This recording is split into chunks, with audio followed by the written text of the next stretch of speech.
विधि एवं न्याय राज्य मंत्री एसपी सिंह बघेल साहब। आइए उनसे बात करते हैं उस मुद्दे की जो कि आज यूपी की राजनीति में छाया हुआ है, यानी अतीक अहमद के बेटे का एनकाउंटर और गुलाम का एनकाउंटर। उस पर राजनीतिक दलों ने सवाल उठाने शुरू कर दिए हैं। सपा हो, बसपा हो और AIM के असदुद्दीन ओवैसी हो, चाहे कोई भी हो, वो इस काउंटर के ऊपर सवाल उठा रहे हैं और उनका कहना है कि धर्म के आधार पर एनकाउंटर हो रहे हैं, खासतौर से असदुद्दीन ओवैसी का। आइए उनसे बात करते हैं। सर, असदुद्दीन ओवैसी का कहना है कि ये एनकाउंटर संविधान का हो रहा है और धर्म के आधार पर देख कर एनकाउंटर किए जा रहे हैं, क्या कहना आपका?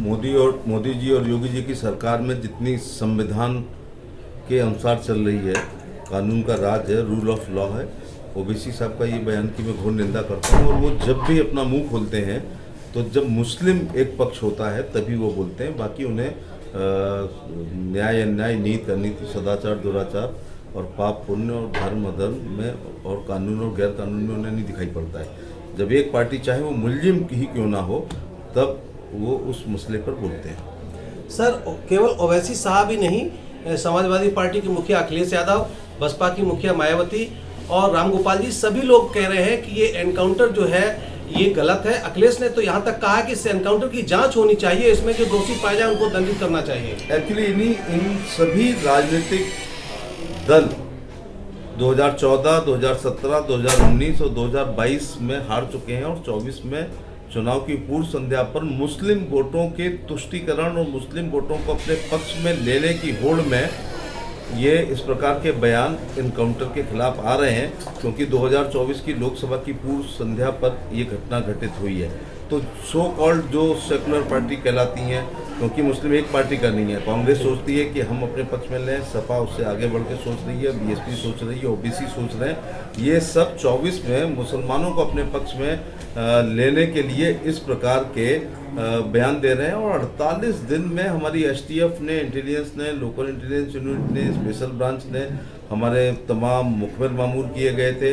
इसके अलावा तमाम STF की टीमें घूम रही थी, सेंट्रल एजेंसीज काम कर रही थी और उनकी मेहनत पर और उनके पुलिस के, यूपी पुलिस के मनोबल को डाउन करने के लिए इस प्रकार के बयान एनकाउंटर के ऊपर शंका करके कर रहे हैं। अच्छा, मुझे कोई अचंभा नहीं हो रहा, क्योंकि जब हमारे एयरफोर्स के लोगों ने पाकिस्तान में घुस करके सर्जिकल स्ट्राइक की थी, तब भी विपक्ष ने लाशों की संख्या पूछी थी। हम वहाँ स्ट्राइक करने गए थे या लाश की काउंट करते या वीडियो उन्होंने मांगे थे।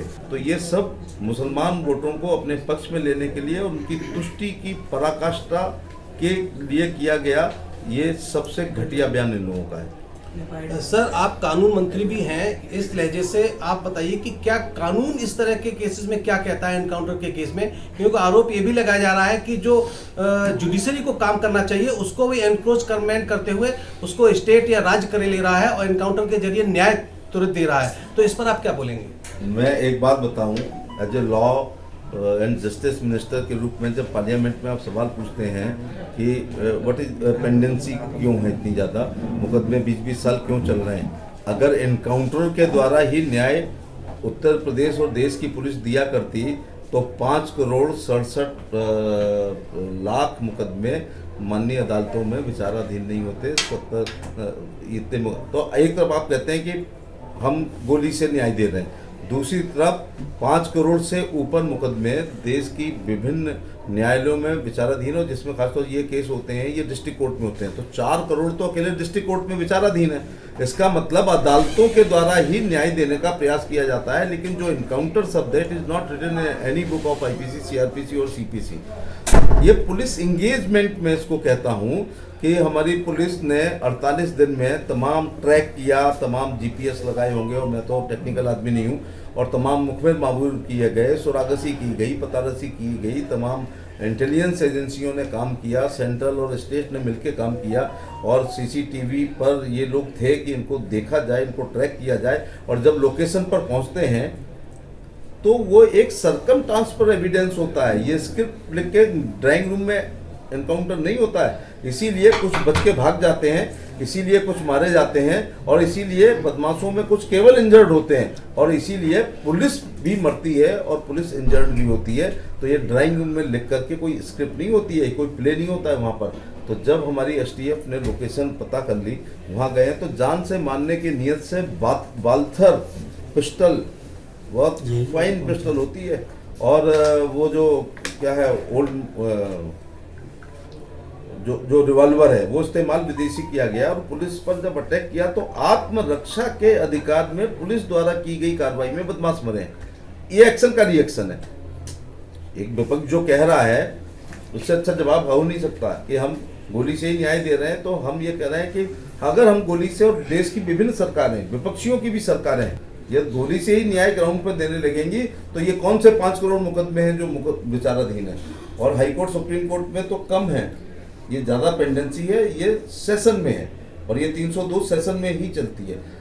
इसलिए कोई भी सरकार है वो कानून और संविधान से चलेगी और अदालतों से न्याय लेने के वजह से ही की वजह है कि 5 करोड़ से ज़्यादा मुकदमे विभिन्न अदालतों में विचाराधीन है और मुकदमे 10-10 साल से भी विचाराधीन है, 15 साल से भी विचाराधीन है। तो गोली से न्याय नहीं मिलता है, अदालत से न्याय मिलता है। मंत्री जी, आप चूंकि कानून मंत्री हैं और आपने कहा कि 5-5 करोड़ रुपए पेंडिंग, करोड़ मुकदमे पेंडिंग हैं और न्याय नहीं मिल रहा है, तो आप इसके लिए क्यों नहीं फास्ट ट्रैक कोर्ट बनाते? आपका खुद का विभाग है, क्यों नहीं तुरंत न्याय की कोई व्यवस्था करते? ये भी तो सरकार का कहीं ना कहीं फेलियर है।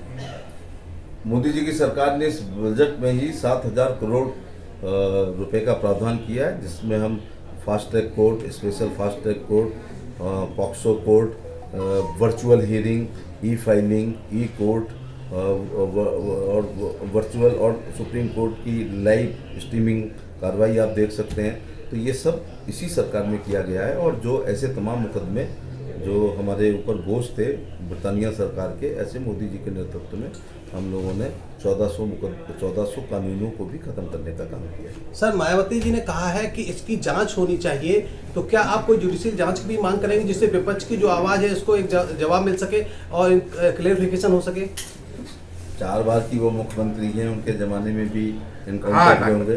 उसमें ऐसा होता है कि अगर इनकाउंटर पुलिस से है तो मजिस्ट्रेटियल जांच, और पुलिस कस्टडी मरा तो जुडिशियल जांच होता ही है। ये सुप्रीम कोर्ट की ड्यूटी। तो ये थे हमारे बीच में एसपी विधि एवं न्याय राज्य मंत्री हैं। इन्होंने साफ साफ कहा कि ये जो एनकाउंटर है ये सही है और कुल मिलाकर जो भी विधिक प्रक्रिया उसके तहत किया गया है, सेल्फ डिफेंस में किया गया है। और जो विपक्ष आवाज़ उठा रहा है वो निश्चित रूप से मुस्लिम वोटों के तुष्टिकरण के लिए आवाज़ उठा रहा है। एटा से एबीपी गंगा के लिए राकेश भदौरिया की रिपोर्ट।